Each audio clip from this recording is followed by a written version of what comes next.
I love this movie. I'm Tim Heidecker, and you're watching On Cinema at the Cinema. Quiet on set!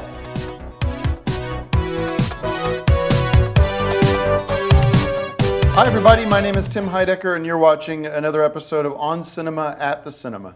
It's a web series here on this website where we talk about what movies are coming to your theater soon, and it's a wonderful way to find out different opinions of films.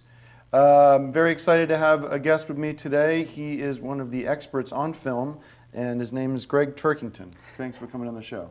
Hey guys, good to be back with the On Cinema family. Yes, and it's been first 10 were very successful, and we appreciate all the kind words everyone said, and we hope to be doing this for a long, long time. So, and thanks to all the cards and letters for people asking to sort of increase my appearances on the show. I think you're well represented on the show. Thank you very much. Our films today are Side Effects with Steve Martin. Steve Soderbergh. I'll be talking about Steve Martin a little bit later today. Okay. Steven Soderbergh directed Channing Tatum and Rooney Mara. Mickey Rooney? No, it's Rooney What is it? Mara. Rooney. Okay. It's two names. Never seen that before. It's Mara Rooney. And Jude Law from The great Jude Law. Right, from Jude Law. And he stars in this movie, which is a prescription medication story about a woman who abuses drugs, the prescription kind, not coke and grass. Channing Tatum is in this movie, and that's why I went to go see it. That's why I loved it. What did you think? I thought it was a frightening movie. It's sort of a modern-day One Flew Over the Cuckoo's Nest. You can learn a lot from this, but it also kind of scares you to see that people can sink this low. Yeah. It sort of it resonated with me on a personal level. Mm-hmm. Some kind of breaking news in my land this week. I was diagnosed with having several blood clots on my brain, and it's one of those things where do you operate or not? No, you get the operation. You got to get the operation. Well, I mean, obviously that's one of the choices we have to make. Why would you choose not to get a tumor removed? It's a long story, but the doctor's telling me that that's not necessarily the only option, that we could wait it out, see what happens. And get another doctor, because that's dangerous. You don't have to have operation. Well, there's a chance that nothing will happen. That's a bad doctor. All right. But my point is that side effects and the whole idea of the medical industry and drugs and Obamacare and everything like that, this movie hit home. I give it 6 bags of popcorn and 2 sodas because it is a classic. It's one of the great American movies of all time. Well, I don't have a tumor, but I love the movie. I think the scale only goes up to 5. I'm going to give it all 5 bags of popcorn, and I'm going to throw in a get well card for you and hope that you do choose to get this tumor removed. Okay. None of your business. Our next film that we're discussing is on the lighter side of the, from the lighter side as a comedy, is Identity Thief. This is a mild-mannered businessman discovers his identity has been stolen. He hits the road in an attempt to stop the thief. Starring director Seth Gordon, Commissioner Gordon, and starring Jason Bateman, Melissa McCarthy, who we all know, and Jon Favreau. Favreau. Who's a director. Okay, maybe you guys messed the card up. He should be on here as director.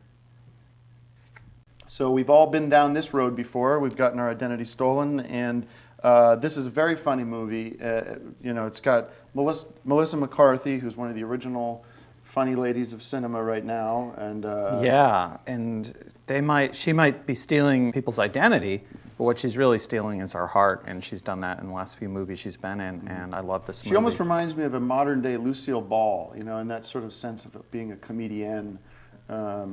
Funny ladies, Goldie Hawn, a woman comedy star, or Gilda Radner or something. But there's no one really like Desi Arnaz. He was sort of the best. But I still found that I laughed all the way through, so I'm going to give it 5 bags of popcorn and some of those little chattering teeth. Well, thank you very much for that, and I will give it 4 bags of popcorn because I thought that there were moments that were boring and almost put me to sleep, but I was also having a hard time paying attention.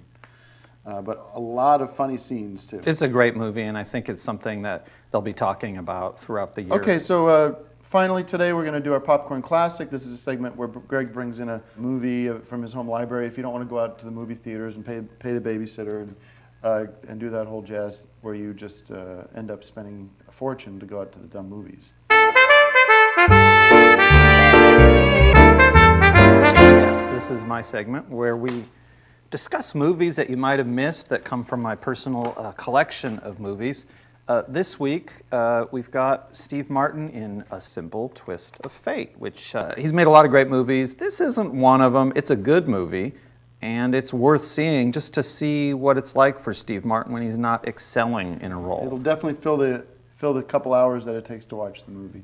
It's just strange when you're watching it to realize, like, this is Steve Martin that we love in Parenthood and movies like that, and what's he doing in this? But that makes it interesting. It gives it kind of an edge, and I recommend it. I mean, if you've got nothing better to do, and if you are trying to build a collection, this one you can get very cheap. I got this one, I think, for $0.25, so it's a good way if you're a new collector to sort of start stockpiling those films. Where would you rate this if you had a list of Steve Martin films in terms of... Top 10. And I just wanted to correct what I said. I guess I paid $1.22, not $0.25, because it says $1.22. Doesn't matter.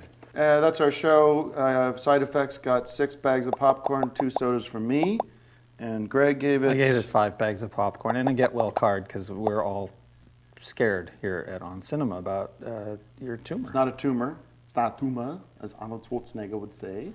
It's several blood clots that doesn't necessarily have to be operated on. So well, it should.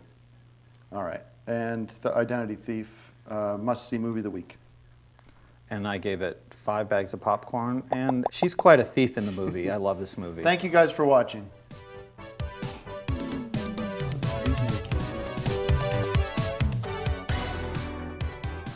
Hi everybody, my name is Tim Heidecker, and we are again back watching On Cinema at the Cinema. It's a show where we talk about movies and it's a review movie show. And today's guest is Greg Turkington. Hey guys, and welcome to our program. Welcome to my program. Don't even say that. Today we're doing 2 movies, and they're unique in that they're both sort of these popcorn movies that you love so much and I love as well. Popcorn movies. Yeah, these are fun movies. I think the people watching are going to... I have a... Chill. Okay? Chill. I'm just really excited. I know, chill. So I thought for just a change, we would mix things up here. And I actually brought in real popcorn, movie theater style popcorn. Okay. I thought we could spice things up because these movies are popcorn movies. And if you're at home watching On Cinema, go ahead and pop some popcorn up. Oh. It's a little stale. Today's movie is Die Hard, or A Good Day to Die Hard. They keep coming up with different ways of saying Die Hard. Directed by John Moore. And it stars Bruce Willis, Jai Courtney, and some Mary Elizabeth Winstead, 2 women, I guess. Never heard of any of them except for Bruce, the best. Well, that's the one that really counts Yeah. with a Die Hard movie. Bruce plays John McClane, travels to Russia to help his son Jack prevent a nuclear weapons heist led by underworld forces. And Jack is the character's name, John McClane. His son's named Jack, which is another, Jack is short for John. So he could be Jack Jr. Like John F. Kennedy, though his nickname was Jack. Anyhow, I've always loved the Die Hard movie series, and I remember when I first saw the original one, because Bruce Willis was on shows called Moonlighting. But here he is. And It was a big success when it came out. And it continues And it's to be. still good. You'd think, oh, Bruce Willis is getting a little old. Maybe it's time to pass the torch to a new generation of die-hard characters. But then you see this movie and you realize, no, let's keep him in the throne. This is a good series. And that's why I hate Bond, because Bond kept changing who Bond was. And Bruce Willis has always been die-hard and always will be. And if they try to change that, I'll drop out of the whole thing and I won't watch any more die-hards. Well, I'm going to have to disagree. With Bond, they're always improving on it. Each Bond is better than the previous Bond, and those have been going on for 60 years. You can't have somebody who's 90 years old who's James Bond. It's just not convincing. Well, I don't buy it. It doesn't make sense to me how you could have the same character with different looks with the same name. This is why I love Die Hard, because they don't give up on... I shouldn't eat this, Chip.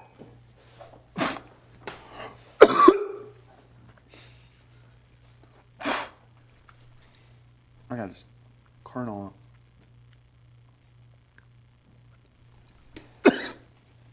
Right in the back. Oh.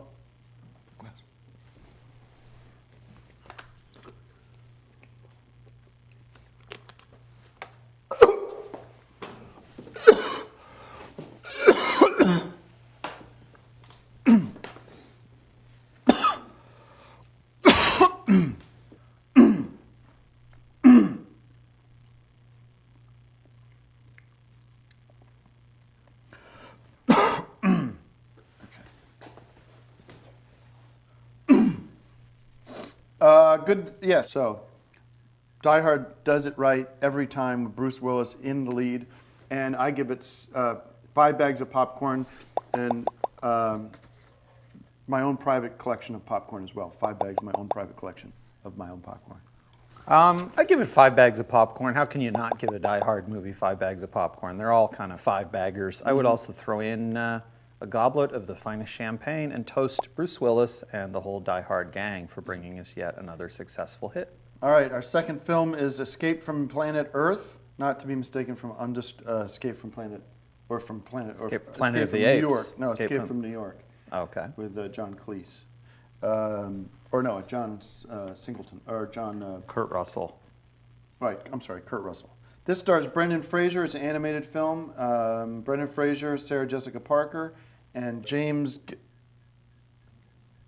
Gandolfini.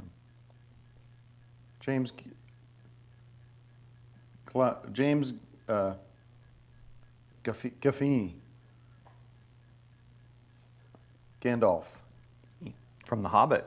James Gandolfini. James Gandolfini. Gandolfini. I don't know how to pronounce the name.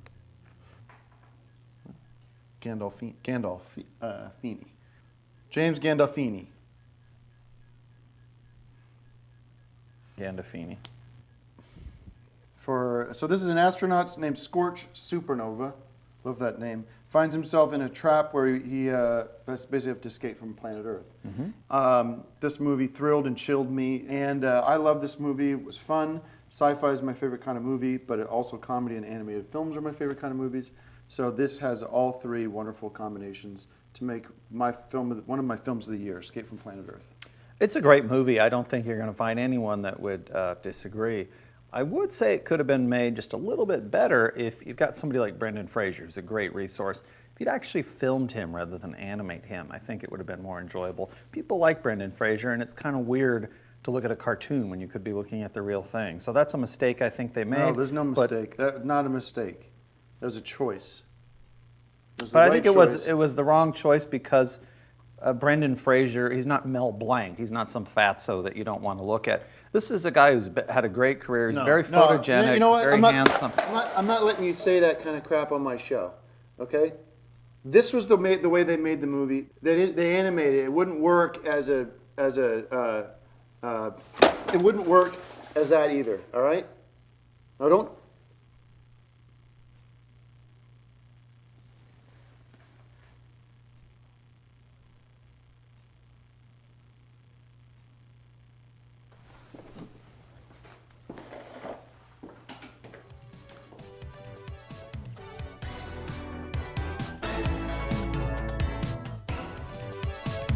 Hi everybody, my name is Tim Heidecker. You're watching another episode of On Cinema at the Cinema, the web series where we discuss different movies and what movies are coming out this weekend, and also cinema in general, and hopefully give you guys a good idea of what's out there and what you might want to skip. My guest is Greg Turkington. Hey guys, good to be here on Cinema yet again. Thanks for being on the show. Of course, I loved being on the show, and I'd love to keep being on the show, and I'd love for you to keep watching the show. It's the same thing. Just let me get through my card. Yep. Yep. You've seen these shows before. You've seen how this works.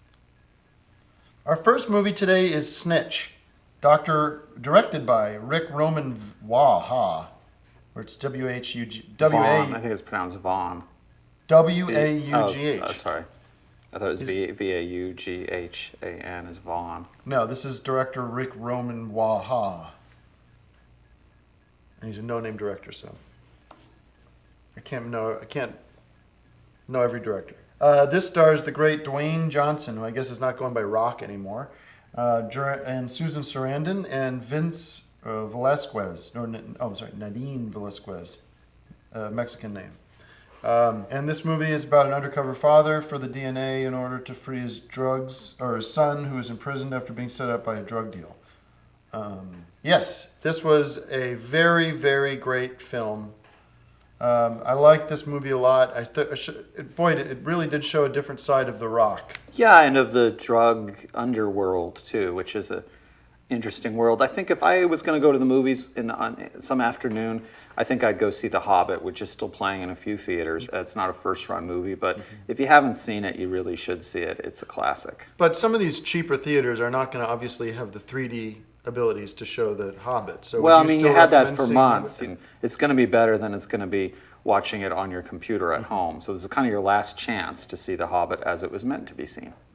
All right. Well, so I give Snitch 4 bags of popcorn and 2 bottles of soda. I'm going to give Snitch 4 bags of popcorn, but throw in one other bag for being so realistic and gritty for a total of 5 bags. And our second film today is Dark Skies with Kerry Russell, Dakota Goyo, and Josh Hamilton. And directed by another 3-name director. I guess that's a new trend in cinema here. Director Scott Charles Stewart. Those are also 3 men's first names, so it could be just 3 men. It could be 3 men directing it, and they just didn't. No, get it's their one last guy. names. Because sometimes there's people with the same name, they put a middle name in. There's been so many movies, so many What I'm directors. saying is this could have been a 3-person. Like sometimes you have the Coen brothers or people like that. This could be Scott Charles and Stewart. It was 3 men probably there was directing. already a Scott Stewart, so he had to make himself different than that guy, and that's why you get the middle name. Right. Well, I had an emergency and was not able to finish seeing the Dark Skies, so I'll give it a 3 bags with a conditional that I'm assuming it deserves 4 or 5, and when I do see that, we'll update that on the website. You could give it 5 half-full bags, because if you saw the whole thing as I did, you would give it 5 bags. 5 half-full bags, it sort of shows that it's incomplete, and that's what you want the viewers to understand. All right, well, let's move on to our next segment, which is a very new segment, a brand new segment called On Cinema Presents Popcorn Classics BTC. And what does the BTC stand for? Behind the curtain. Behind the curtain. And in this new segment of mine, we're looking, sort of pulling the curtain open and seeing what is really back there in Hollywood. Well, it's essentially an interview segment where you interview a famous person. We've had the honor of you getting to talk to this famous person. And that person is Joe Estevez. Joe Estevez, who I met at a recent film premiere. And Joe Estevez is the brother of Charlie Martin Sheen. And you might know him from movies at Turning Point, Rougarou, Out of the Darkness, Gunfight in Yuma, Autism and Cake, The Voices from Beyond, Doonby, Gold Cage, Little Creeps, Inside Out, Plastic Films, The Haunting of Pearson Place, Interpersonal Exopolitics, Under the Bridge, Omerta, Onion Soup, Sebastian, Dr. Spine, Insignificant Celluloid, Horrorwing, King's Men, First Dog, The Mitchell Tapes, Daddy's Home, Iron Soldier, Dark Crossing, Days of Light, Primates, The Magic Dragon, The Apparition of Roxanne, The Vigilante, Vanguard, A Perfect Life, The Ascent, Placebo, Corruption Governor, Not Another B Movie, The Lights, Meltdown, Flesh, Texas, The Death of Hollywood, The Lives of Better Men, Dead in Love, Serbian Scars, Withered One, Hollywood Confidential, See Jane Run, Zombie Farm, Cake, A Wedding Story, Cordoba Nights, Death Row, Killer Zombies, Sigma Die, Necronaut, Alibi, Koreatown, The Patrol, Shut Up and Shoot, Voices from the Grave, Third Degree, Evil After Ever, Inner Rage, The IRA, King of Nothing, Resurrection Mary, Scar, The Tailor, Dead Things 2020, An American Nightmare, Hercules in Hollywood, Drawing Blood, The Evil Chamber, Evil Grave, Curse of the Maya, Buy, Sell, Kill, The Flea Market Story, The Rockville Slayer, Death, Can I Buy You a Drink, Vampire Story, Killer Story, Boulevard, Summer Solstice, Rice Girl, and Inferno, Mind of Terror, Zombiegeddon, Hitman City, Got Papers, Scary Tales, The Return of Mr. Longfellow, Mind Games, Spanish Fly, Russians in the City of Angels, Tales from the Grave, Las Vegas Psycho, Vatos, Jumping for Joy, Max Hell, Frog Warrior, Mob Days, Deathbed, Autopsy, A Love Story, Hell Asylum, Psychotic, No Dogs Allowed, Jumper, Pacino is Missing, Two Coyotes, Shattered Faith, No Turning Back, Double Deception,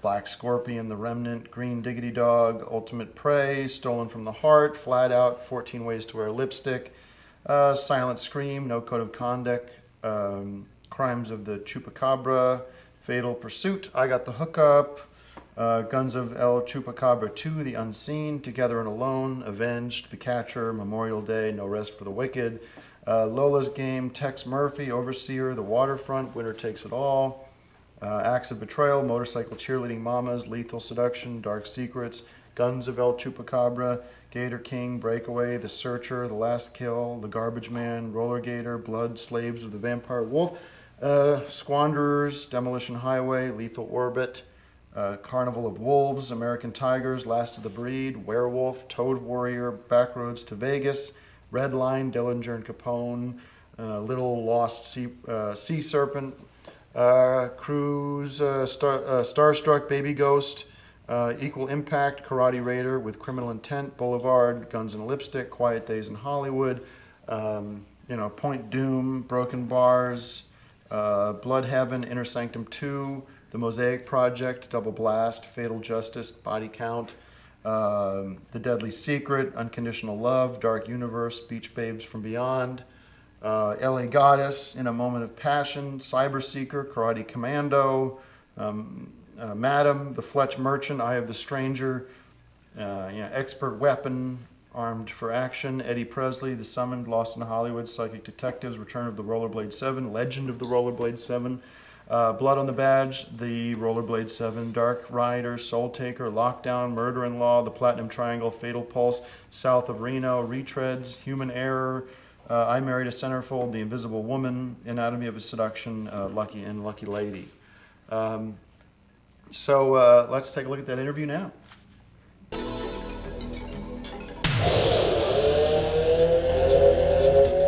Thanks, Tim, for welcoming us to this new segment. We're here with Joe Estevez. Good to see you, Joe. Thank you. What actors do you think should get the Academy Award? The actors for coming up, Just in general. Humphrey Bogart. There's so many that are just And actresses, too. yeah. Of all the movies you've made, what are your 10 favorites? South of Reno is a good movie. Jumping for Joy, terrible title. High on the Hog. Does that count if I can't think of the title? Yeah, that's fine. Okay, all right. Oh, Bunyan. It's terrific. Does it star Dr. Scholl? No, it stars Joe Estevez. When one of your films comes out on videotape, do they mail you a box of them? I have a lot of unopened DVDs and even DVDs. They're more collectible if you leave them sealed. Well, there you go. I got some maybe you might be interested in then. I definitely would. When you go to the movies, do you like to have your popcorn with butter or just plain? Plain, but with a lot of salt, and I get the big tub because you can go back and you can get that filled up again for free. Most of the places the second time around. So, back to you, Tim, in the studio. All right, very interesting. Seemed like a nice guy. Yeah, he was really nice, and it was a lot of fun getting to meet him, getting to know him. And any secrets that you couldn't reveal during the interview? Any kind of anything that you were surprised by, or? Well, we had sort of a conversation off the camera about soup and salad and things like that. He loves soup and salad bars, and as do I. So that was kind of a nice little thing, getting to know each other. Any particular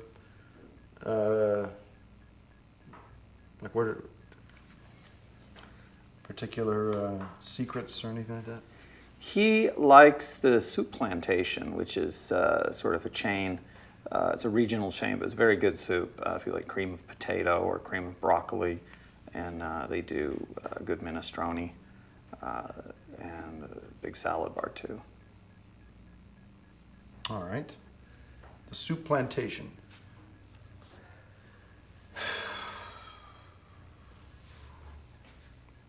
Thanks for watching.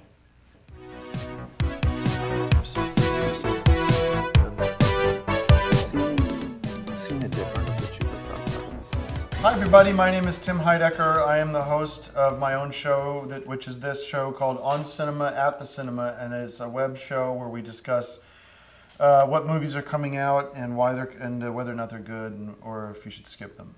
My guest is film expert Greg Turkington. Hey guys, good to be here, and hopefully we can help you out with some new opinions today. Well, before we get into that, I just want to address people have been writing and asking about my medical condition, and do appreciate that, and thank you guys very much for the concern. I wanted to give you an update that my family and I discussed this with our doctor, and I'm not going to be getting the surgery. I'm not going to be getting the surgery, per the doctor's suggestion, first of all. And second of all, because of homeopathic medicine that is available that we're looking into, and there are different ways of treating the situation that do not involve invasive surgery, such as different supplements. So thank you, and let's not worry so much about my health, and let's worry about movies, whether or not movies are good. Let's start off with our first movie here, 21 and Over, a comedy with director John Lucas and Scott Moore, a directing team. You don't see that very often, with Miles Teller, Justin Chun, and Skylar Aston. This is about the night before a big medical school exam. A promising student celebrates his 21st birthday with his two best friends. As you can imagine, this is lots of funny drinking jokes and people getting messed up, and also funny situations that you don't often see in movies these days. It's very funny. I don't know that it's responsible to encourage a sort of alcohol abuse, but you know, if you watch old Flintstones cartoons, they do things in that you would never do in real life, and it is just a movie. So if you enjoyed The Hangover, Hangover 2, and that sort of thing, you'll probably enjoy this. It could be a case of too many cooks spoil the broth, in that two directors, I think sometimes it gets kind of messy. But the laughs still keep coming, and I had a great time. I would strongly recommend this movie. I thought it was hilarious. I found myself just completely in love with the movie, and I am going through a period where I need a good laugh, and laughter is the best medicine. Or surgery too would be good medicine, but all right, that's not appropriate. It reminds me of some of those old National Lampoon's movies. I think it would have been even a better movie if somebody like John Belushi or Dan Aykroyd could have stepped up into the driver's seat of this movie, and that would have made this movie clearly a classic. But I did love it, and I thought it made me laugh, and that's what I needed right now, so I give it 5 bags of popcorn. I think if you'd tacked the National Lampoon name onto this and called it National Lampoon's 21 and Over, it would have been a 5-bagger. I'm going to give it 5 bags anyway, though, because I think that the world does need a laugh.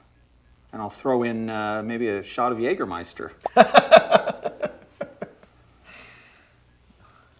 Well, it's not legal unless you are 21 and over, which is the name of the movie. That's why I chose Jägermeister. And ironically, you have to be 17 and over to see this movie.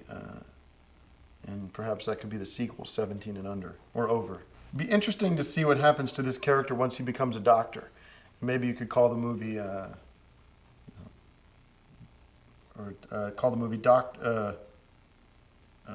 something about doctors. Dr. 21. Mm-hmm.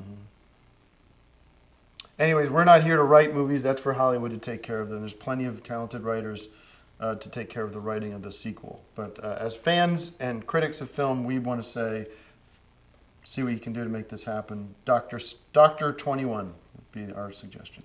Not the best, but you'll have to live with it. Well, at least it's original, because 21 and over is just something you see on signs at bars and things like that, whereas Dr. 21 is an original idea. All right. Well, the other movie we're talking about today is Jack and the Giant Slayer, directed by Bryan Singer. Maybe his last name should be Bryan Director. He probably started out, though, doing smaller jobs, so you couldn't have had the name director until you become the director. You wouldn't want to have to change your name as you move up the ranks. I know. I'm just trying to make a little joke. Doesn't matter. Ewan McGregor and Stanley Tucci and Nicole Hout and Bill Knight stars in this movie. And this is about a young farmer who leads an expedition into the giant's kingdom to rescue a kidnapped princess. I wish that this movie just went on and on and on. I loved it so much. I thought to myself, aha, they're still making these kind of movies. And we get to see it. We get to live in a time when classic movies are being made. Imagine what it would be like for our grandparents to grow up when the Gone with the Wind and movies of that stature were being made. Well, now here we are, alive and well, getting to see Jack and the Giant Slayer. 6 bags of popcorn from me, and make the giant-sized bags of popcorn. Well, they are. The ones that we used are already the biggest size of popcorn, so. Then make them as they are. I'm going to say 5 bags of popcorn and maybe another 5. Yeah, when I see a movie like this, the first thing that pops in my head is I love this job, getting to watch movies like this and getting to talk about them and to sort of provide a public resource so that people can get information about this movie. Yeah, no, I hear that loud and clear, and yeah, I just didn't think about it in that way until now. So I'm letting that sit in. Well, while you think about that, I've got something for you to think about who are watching, which is another edition of Popcorn Classics.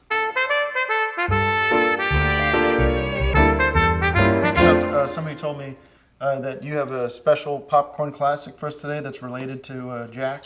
Yes, I do. Today's movie, I wouldn't call it exactly a prequel. I wouldn't say it's related at all to James and the Giant Slayer, but the movie does involve giants. It's called My Giant. Put it down. And in this movie, Billy Crystal runs across a man who becomes his friend who's double his size. And if you look at the box or if you've seen the movie, you know that this guy, I don't know what causes you to be 8 feet tall, but this actor is very, very tall. Maybe it's just that Billy Crystal's very small. I don't know, but it's very funny to see these guys together and just look at the difference between the heights. It's hilarious in every scene. But this is CGI. I mean, that's not. No, that's really not that no, tall. he's an actor, and he's in a lot of films. He's a very well-known actor. No. This is like in Lord of the Rings, where you have big, tall Gandalf with the little Hobbit man.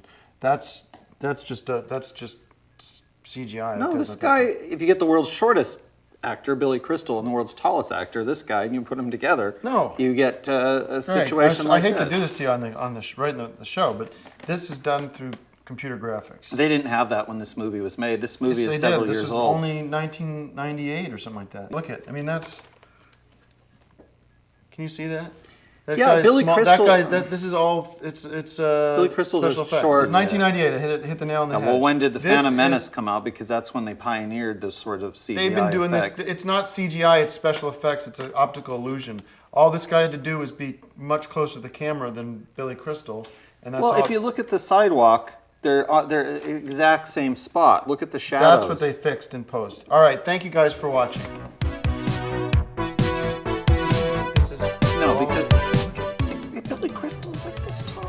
Hi everybody, my name is Tim Heidecker and I'm the host of On Cinema at the Cinema. Thanks for watching, and it is a show about movies and reviews of movies, and my name is, my guest is Greg Turkington. Hey guys, good to be here on another edition of On Cinema. Well, our movies today is the Oz, the Great and Powerful, directed by Sam Raimi, and it stars James Franco as Oz, and Mila Kunis and Michelle Williams, who's very good-looking as a woman. It's not really what the movie's about, though. This is a sequel to The Wizard of Oz, which prequel to The Wizard of Oz, in which we find out how Oz became so great and powerful. And I would say it's about time, because those of us who are Oz freaks have been waiting since 1939, which is when the last Wizard of Oz movie came out.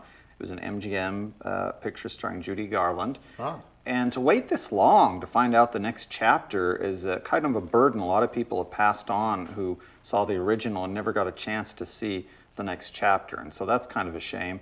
And as much as I love this movie, and I do love it, and just a preview, I will be giving it 5 bags of popcorn. I miss the Munchkins. I gotta say, I miss the Munchkins. I never thought I would hear myself say that.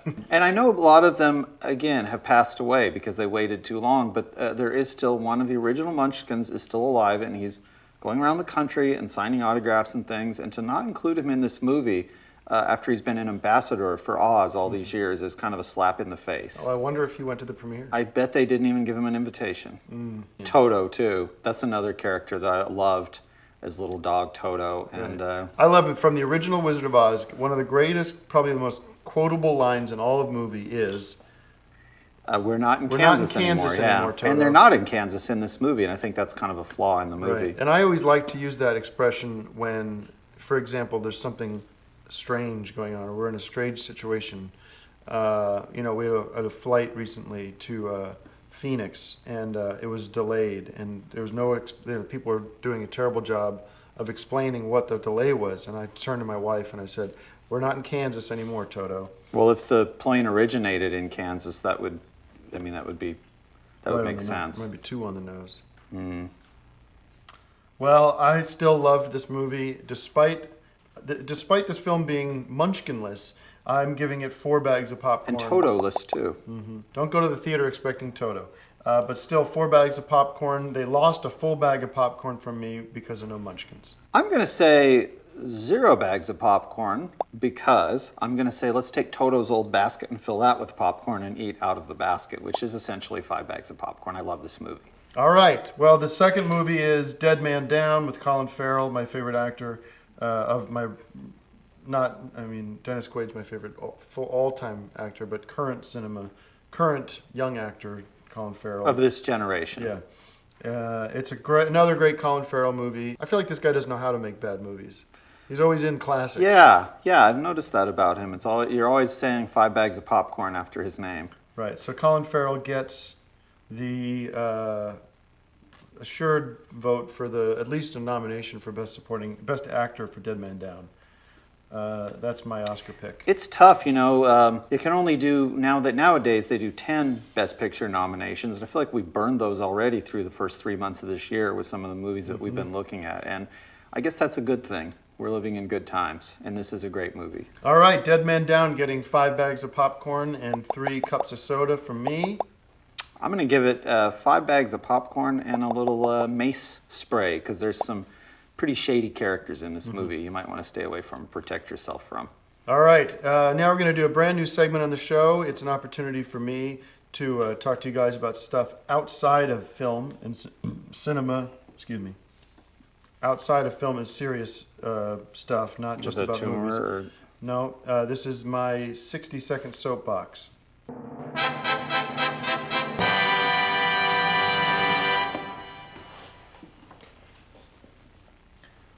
Hi, my name is Tim Heidecker, and this is 60-Second Soapbox. You know, one of the big problems that we face is a question of what is the role of government in our lives? Now, you might say that we need more government because we need more things. We need more things given to us, but it's a fact that when you look at history, it is better to not tax so much and have not as much regulations.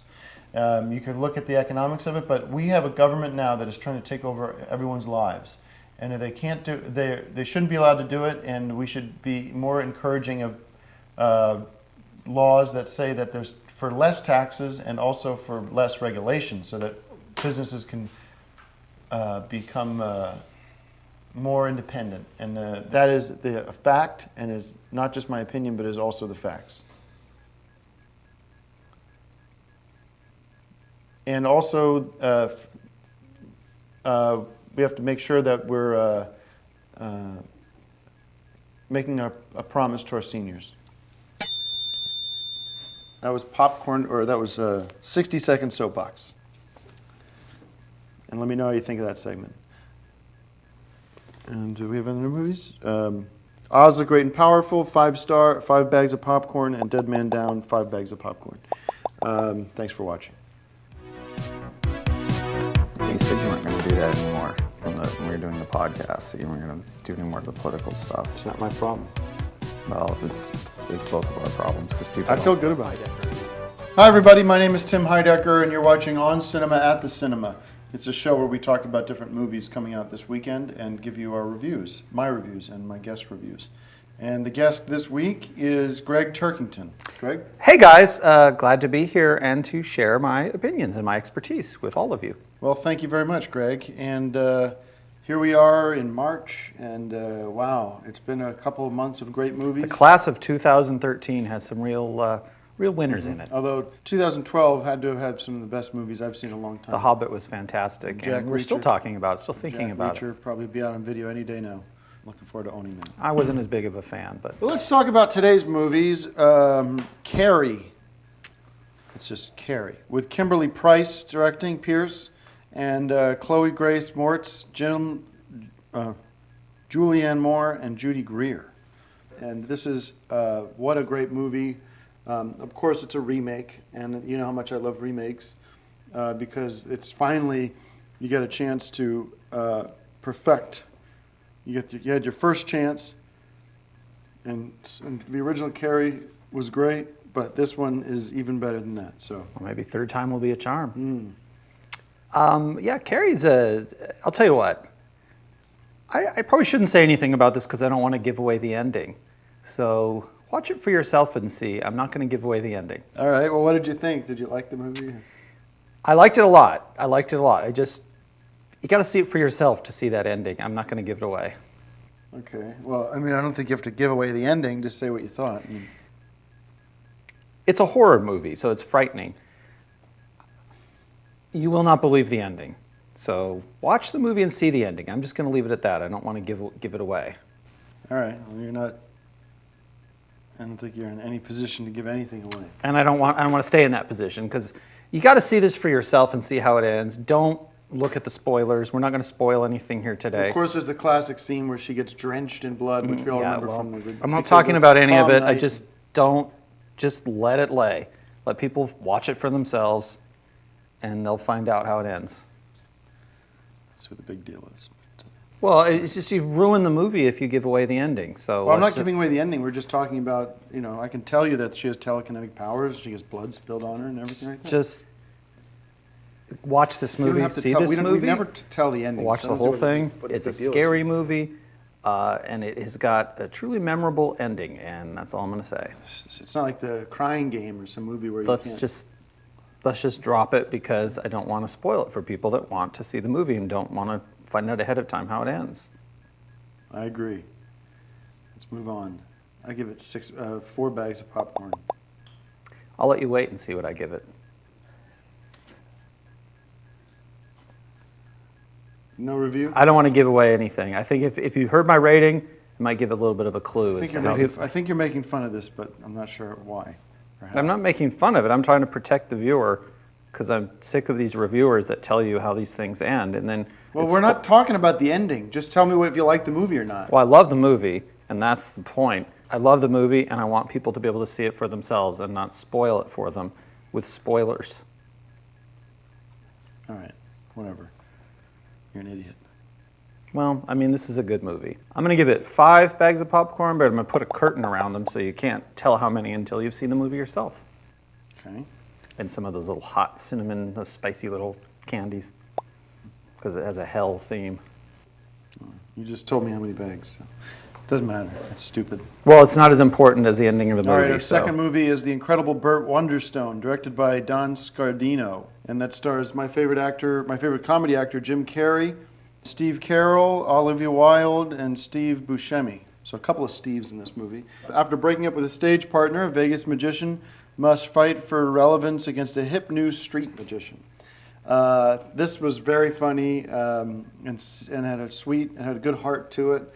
And it was fun to see Jim Carrey and Steve Carell play off each other and do their different, because there are different styles of comedy out there, and these guys are different in different ways. But definitely one of my favorite movies of the year, definitely my favorite Jim Carrey movie. And, I think this is the year that Oscar is going to smile on Jim Carrey because I think he gave a great performance. And it's a funny movie, but it's not strictly for laughs. It has a message, too, so I do think he'll get the Oscar. And it's supposedly very, very good, very well made, and just 5 bags. 5 bags of popcorn in each bag. Inside each bag, when you open it up, you find an Oscar for Jim Carrey because this is his all-time best performance, and I am a big fan as well. Yes, and I hate magic, I because like don't- magic. Yeah, I don't like magic, and I never did.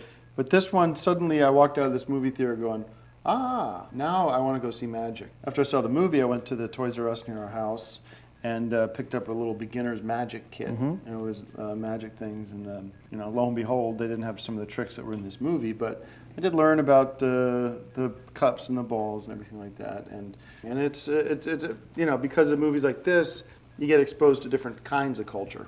And that would be a fun segment for the show. Instead of that soapbox, 1 minute soapboxes, maybe you do magic for a minute or something like that. No, I'm people not would good, like to. not good enough yet. It takes years of practice. Well, we're going to be doing the show for years, I hope. All right, let's keep the show moving along. Before we do the next segment, here's where the incredible Burt Wonderstone is playing near you.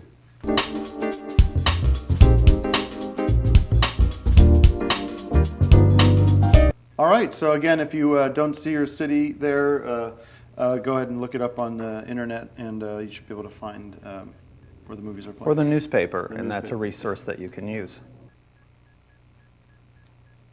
All right. Let's do the popcorn classics.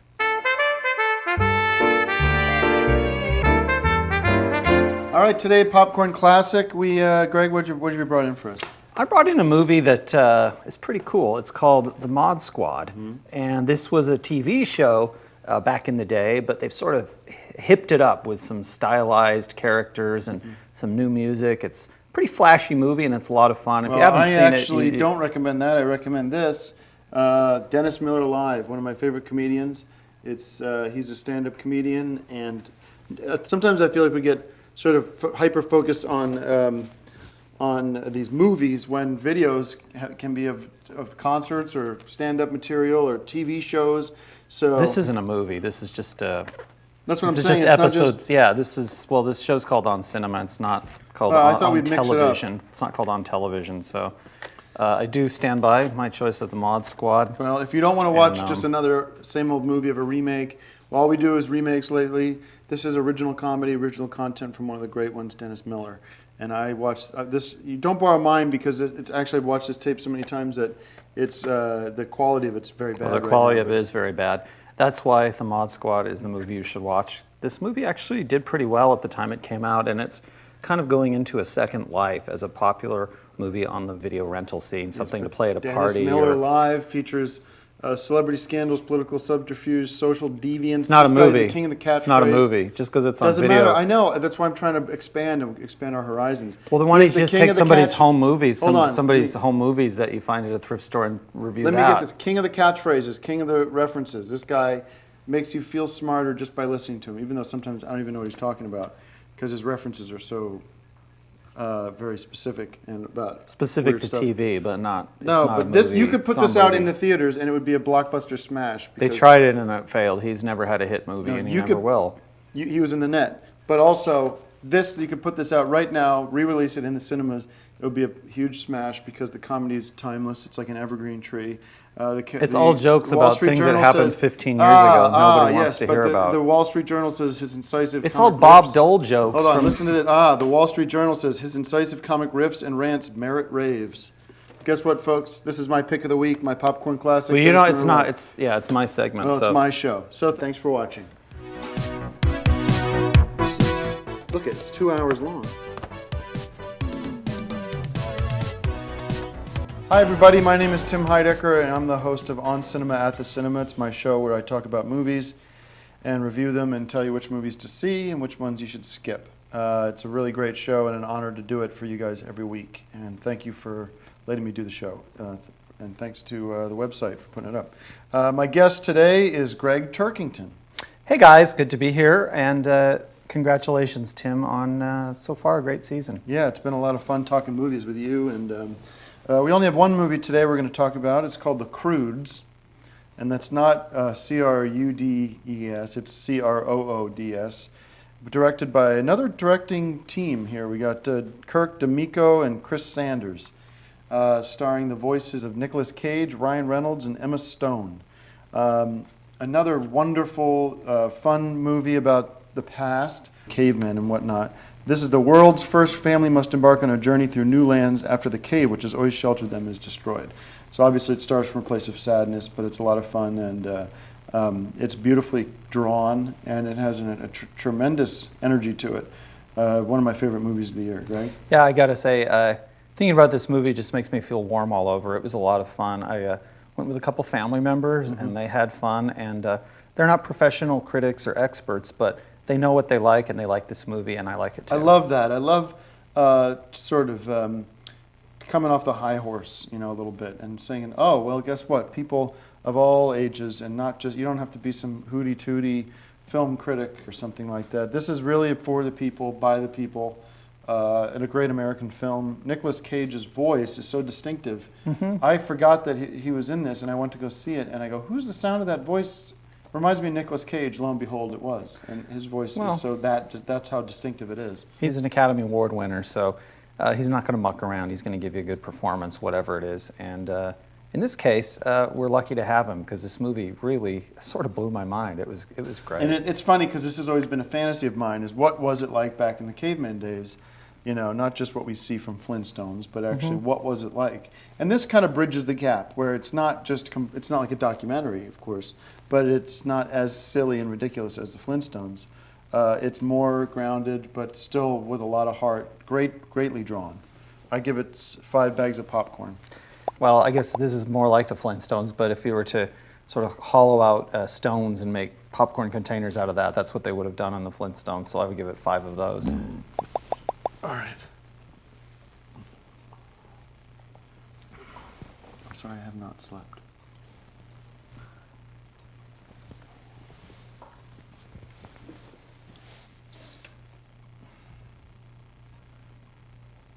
So 5 tubs of popcorn. All right, well, now I'm very excited. This is a very special episode, and I should have said that in the beginning, that this is a very special episode. We're going to be doing a Stump the Buff. So we got the graphics for Stump the Buff.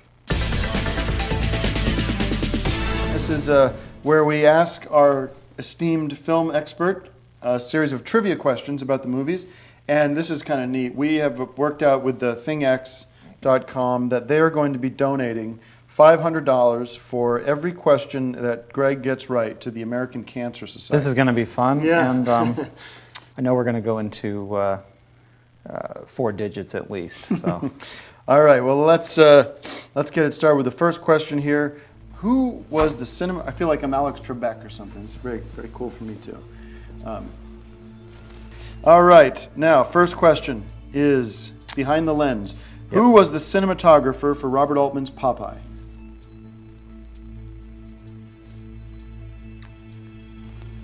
Robert Altman was the director.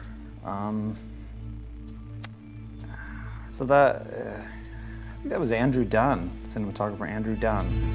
Nope, sorry. It was Giuseppe Rotuno, a French guy, Italian I guy. think it was Andrew Dunn. He did have you seen we talked about the Steve Martin movie, A Simple Twist of Fate, which was a movie that we covered on this show. All right, well, speaking a of couple Steve weeks Martin, this is our second question. So we've 1 wrong so far, 0 money raised. Ready for your second question? Yep. How many movies, you'll like this one because I know you're a big fan of this guy, how many movies did Steve Martin make in the 80s? That's a good question. How many movies did Steve okay. Martin make in the 80s? This is easy. How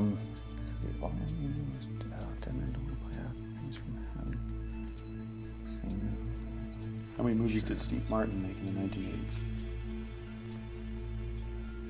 13 movies. Oh man, close. Unlucky 13, because the answer is 14. All right, 0 for 2. No, it's 13. Are you counting the, No, I the didn't make decade? these. I didn't write these questions. But are you? so It's have the decade. These are from I'm the counting the official- decade the way a decade goes, which is from 1981 to 1990. That's 10 years. That's what I was counting, and that's where I got my number. So All right, well, I'm going I by think I'm 14.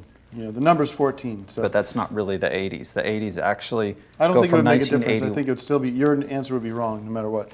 All right, third question. We've raised no money yet. Well, we could have raised money if you worded the questions properly. All right, third question. How do you spell, this is one of your favorite actors, you should know the answer to this one. Okay. How do you spell Richard Dreyfuss? You're not going to throw it out on a technicality if I don't spell Richard too, like you threw out the last one on a technicality. Just, yeah, I think you have to spell the whole name. Just to make sure, it's Richard, and then it's Dryfus. S or S? I think it's one S.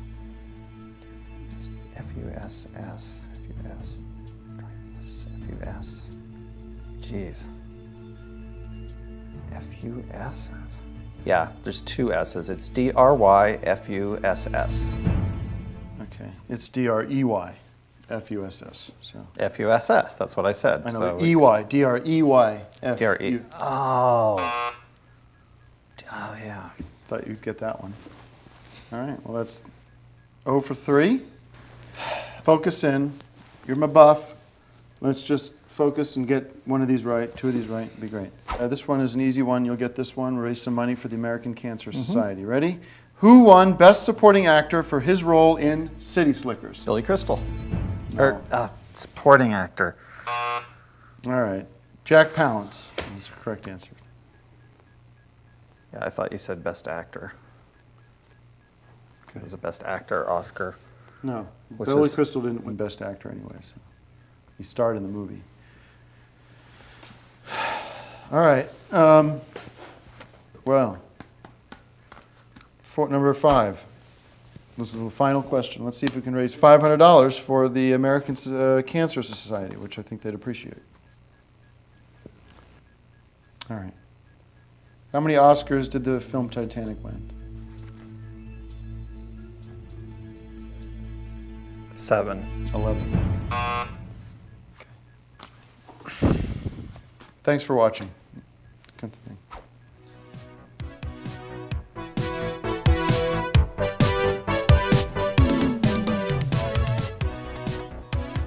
Hi, my name is Tim Heidecker. I am this is my show On Cinema at the Cinema, and it's a show where I talk about movies and give you guys a good, tell you about what's coming up in the movies.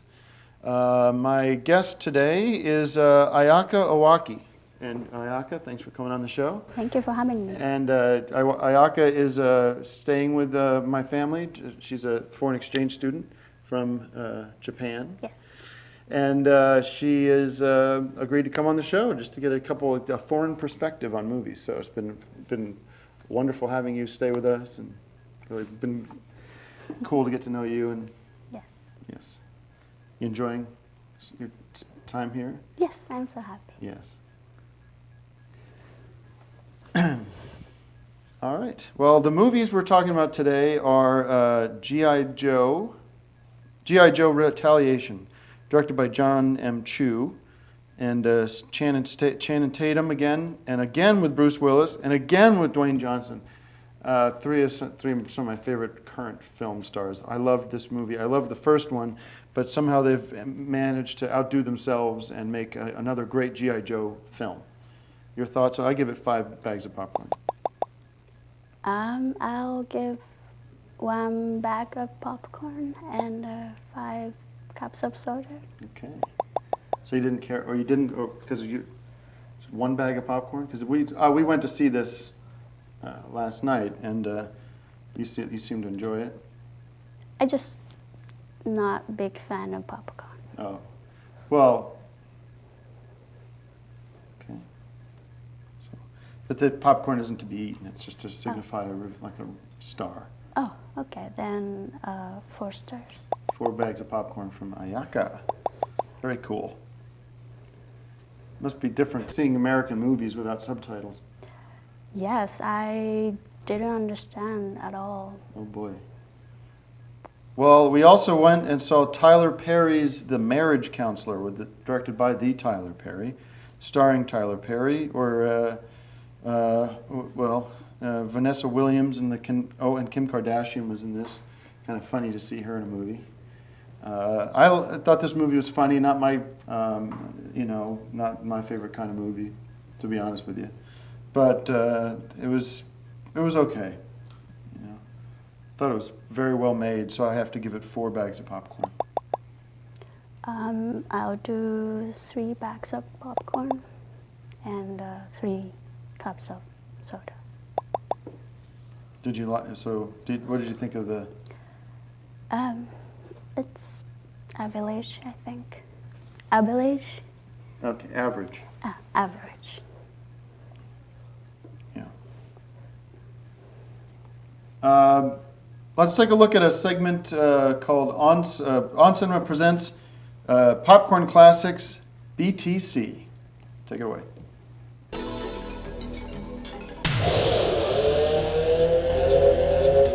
Welcome to another edition of Popcorn Classics BTC.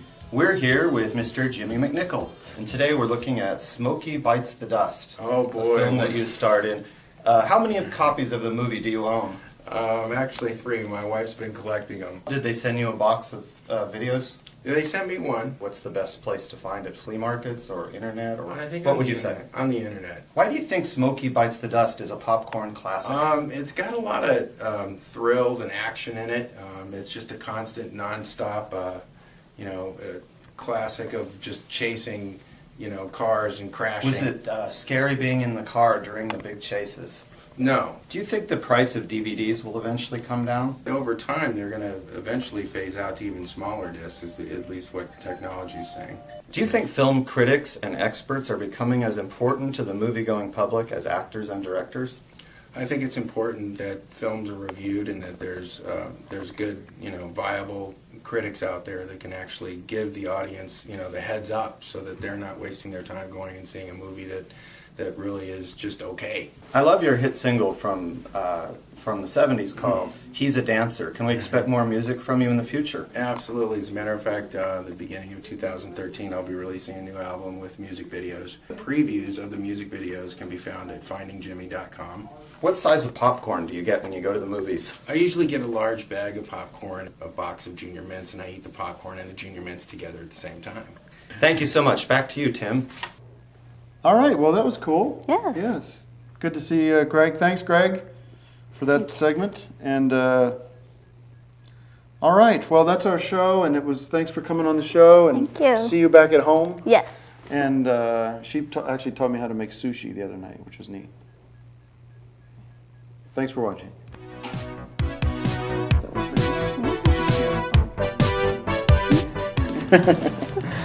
No. Where's Greg? Greg's coming. Yeah, he'll be back soon. Oh, okay. Hi, my name is Tim Heidecker, and I'm the host of this show you're watching called On Cinema at the Cinema.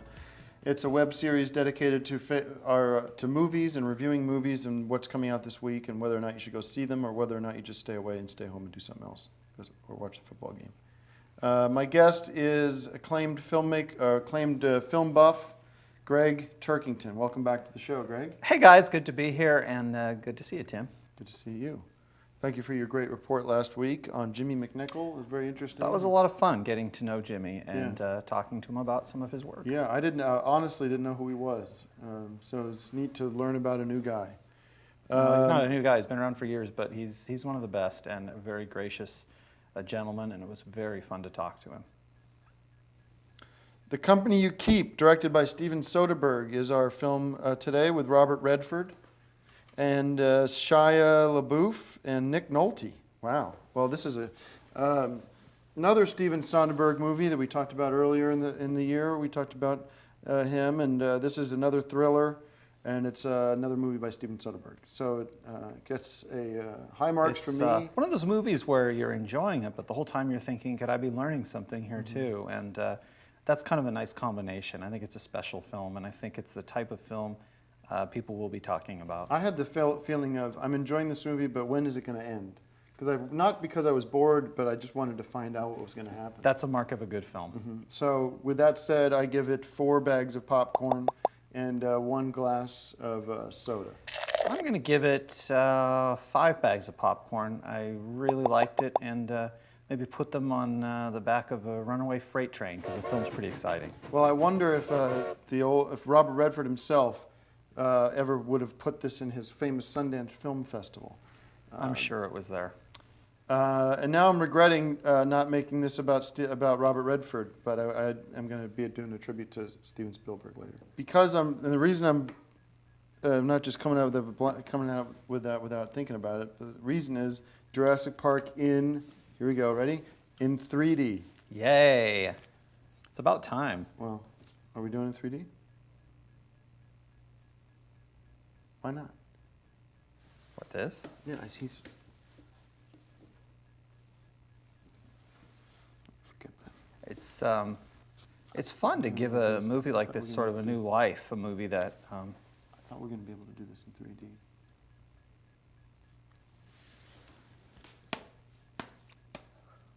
Okay. Jurassic Park, read it in 3D. I thought we were going to be able to cut to this part of the segment in 3D. that would be cool. That would be pretty cool. Yeah, that was my idea, and somebody said that that would be possible. Don't do that. Do we have to swap cameras?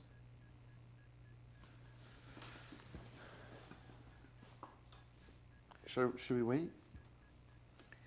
The Jurassic Park in No, 3D. hold on a sec.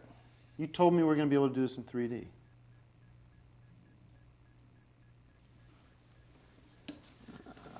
Sam Neill is great. I'm pissed. And Jeff Goldblum. And We can take 5 if you want to set it for 3. So can people? My point is, can we get people to wear the glasses? What's the? All right. Well, okay. So this is in regular 2D, which is fine, but the movie Jurassic Park is in 3D. I'm sorry. I'm pissed about this. You said we're going to be able to put this. You said that because of what? Because that's on web, or what? All right. That's the whole point. You understand? That's the it's whole good. reason. You know, I love this movie the old way.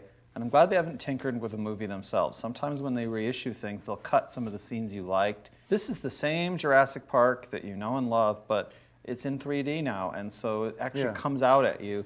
And the Jurassic Park's in dinosaurs 3D, not our segment.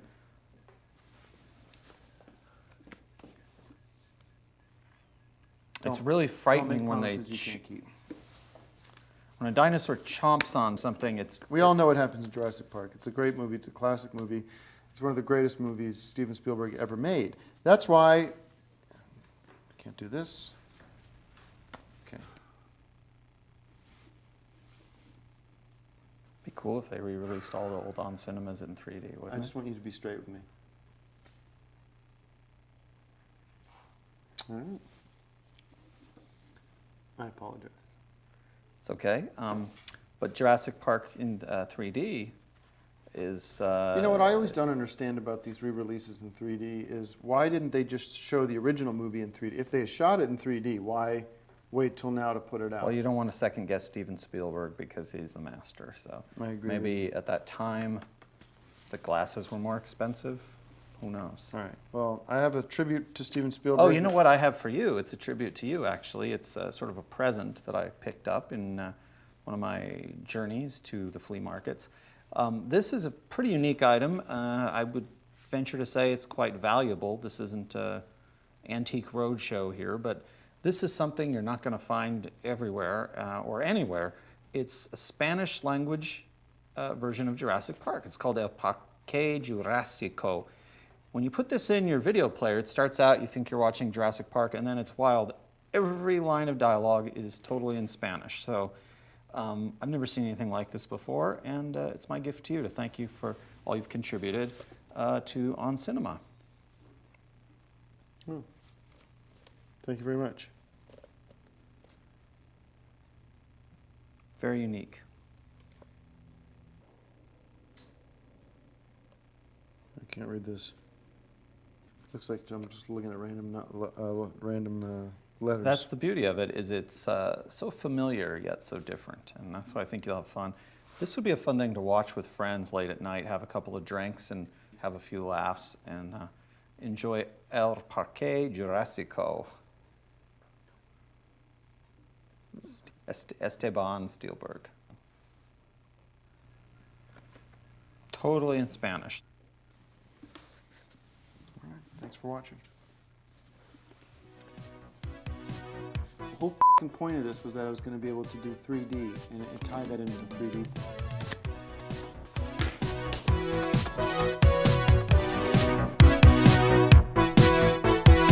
I'll do this anyway, real quick. Steven Spielberg, this is for you.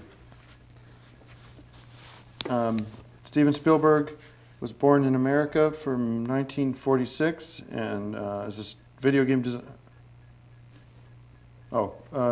screenwriter, and video game designer and studio entrepreneur. So he's one of the greatest directors we've ever had, and if you can name a million of his movies, you'd probably Saving Private Ryan, E.T., Jurassic Park. El Parque Jurásico. And he's from Arizona.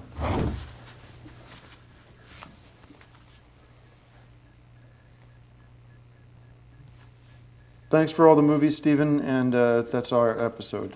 Hi, everybody. This is Tim Heidecker on Cinema at the Cinema, and it's been a tough week. So I'm just going to turn it over to Greg. I can't do it today. So the tumor.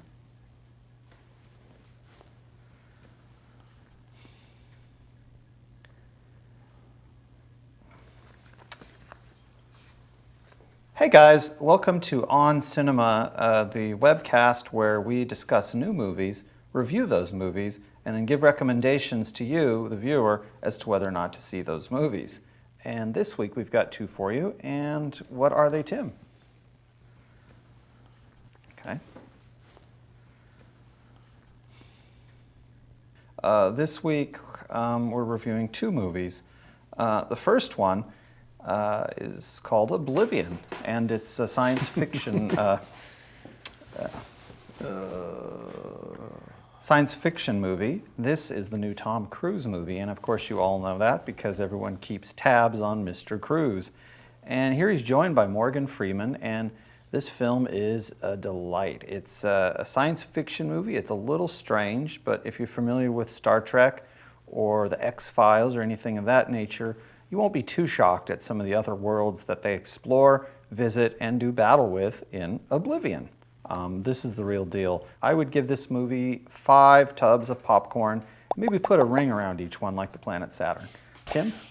I love this movie. I love Tom Cruise, and I love sci-fi, and it was a lot of fun to watch this with my family. How is your family doing? Is the tumor gone down in size, or? No, they are not. It's not a tumor. It is blood clots, and they have doubled. So they're now 12.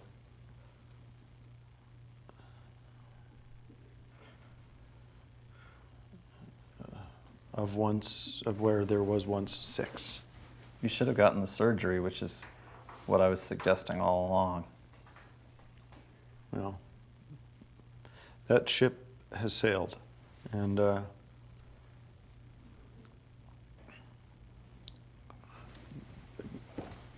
continue.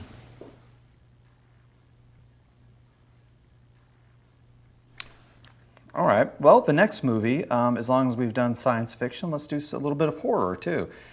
This is called Scary Movie 5, and it's from the Zucker brothers and stars Lindsay Lohan, Charlie Sheen, and the whole Scary Movie gang. If you've ever seen a scary movie or one of the Scary Movie series, you know what you're in for, which is a lot of laughs, a couple of little chills, a little fright here and there, and a little bit of eye candy in the form of Miss Lindsay Lohan. And the plot itself isn't as important as the reaction that it will get from you, which is a good time. I can heartily recommend Scary Movie 5. I give it 5 tubs of popcorn. Tim? I didn't get a chance to see this movie. I think you'd like it. We've been spending time saying goodbye, looking at old pictures and going through stuff, and there's so much stuff. You look in my storage room that we have, there's just so much stuff. Well, this might be a fun thing to do, I guess... I'm trying to just manage my time, Time is so valuable to me right now that I can't... something like a scary movie is just going to be a waste. It's not really a scary movie, it's a comedy. It's a parody of a scary movie, so it's actually quite funny. There are a couple of scary moments in it, but if you need something to get your mind off your troubles, I recommend Scary Movie 5. I give it 5 tubs of popcorn. I've been going back and watching some of my favorite movies, movies that make me feel good, that I'm comfortable around, that bring a smile to my face. I was never a big fan of the Scary Movie franchise. I think it's junk, and I think those guys are just the worst, and they're just profiting off of violence and profiting off of gore and horror and people suffering. And I would rather watch something that makes me feel good, Sound of Music or something like that. Or Oblivion, our other movie with Tom Cruise, which is a lot of fun. I want to thank you for filling in here, and to Ayaka, who was such a big part of this season for us, and to my family, and all the people that watch Why the don't you show. just get the surgery on this tumor and It's then not that- stop with this, because No, it's not, it is not it's a not tumor. incurable. It's not an incurable situation. It is not a tumor. There was a very small window during which surgery would have been appropriate, and that window is closed. It's closed by you and your idiot doctor, because I've studied up on this, and I don't think that's really how it works I know. with Well, a tumor. you don't know anything about it. It's not a tumor. It's a blood clot. It is, 12 blood clots on my brain. There's no reason for this. Just well, go get a real doctor, get some surgery, and let's get back reviewing movies. And enough with the erratic episodes and things, because All right. Well, we're not. This isn't the Stone Age, the Dark Ages, and it's barbaric to do what they were suggesting, and that's just the choice we made. So, anyway, thank you guys so much for being a part of the On Cinema family, and thank you to Greg for all your work, and hope we made a small difference. And let me just say, from myself and the entire crew here, I hope you guys will remember me, and whenever you go to see a movie, whenever you get a popcorn, especially if you go to a movie about a stubborn person that won't get surgery when they need surgery, that would fix the problem. Definitely think of him then.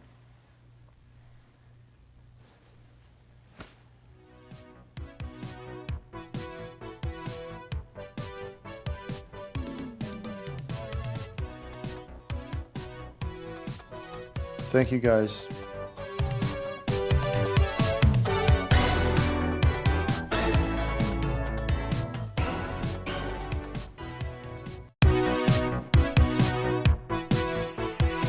Guys, it's been a real fun time doing the show with you. We just want to spend a few minutes now and talk about the future of cinema. We are in the spring, and spring is all about awakening, and it's about new beginnings.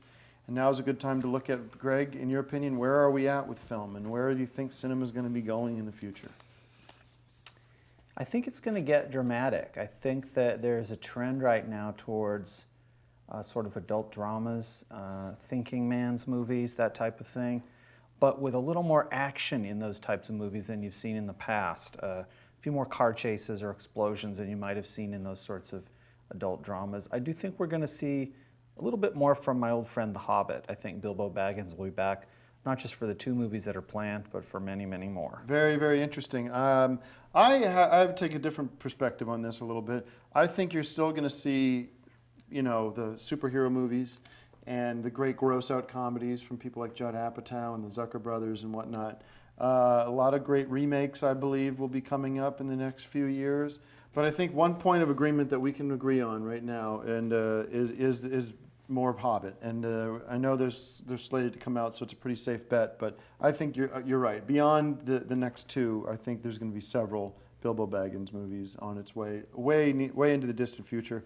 I believe that we'll be 2 old gray men with our beards down to our knees, sitting on our front porch watching another Bilbo Baggins movie come down the highway. My final prediction is I believe they're finally going to shutter and close the door forever on the James Bond franchise and get rid of that series, because it has proven to be a complete disaster for the filmmakers and the producers. America and the world has spoken that we are done. We don't need any more James Bond movies. The Skyfall was the last one, and it's sort of like James Bond. Thank you for all your years of service, but you're now officially retired because we have Jack Reacher and all the rest to take the place. And I'm sure we'll be seeing many more Jack Reachers and Bourne and the rest of them, Indiana Jones. So many great movie heroes. There's no room for James Bond anymore. So thank you for your years of service, Dr. Bond, but you are now retired. Bond will be back. That's I'm going to have to agree to disagree on that one. I think that the Skyfall was one of the best in the Bond series, and I think it sort of was a new awakening, and I think you'll see lots of Bond. He may combine forces with other movie heroes. You may see James Bond with R2-D2, or with Bilbo Baggins, or with Spider-Man, or maybe all of them in one big movie. Only time will tell, but I think that would be a good commercial move, and certainly a movie I'd like to see with that whole gang in it. So let's keep our eyes open and keep looking towards the future. All right, well, that about does it for us here. No more James Bond, and we'll see you guys next time. Enjoy the movie. I think maybe what you have to reconsider is that James Bond has proven to be a complete disappointment. He's just getting started. Viva Senor Bond. Are you kidding me? He's just getting started. New gadgets are being invented.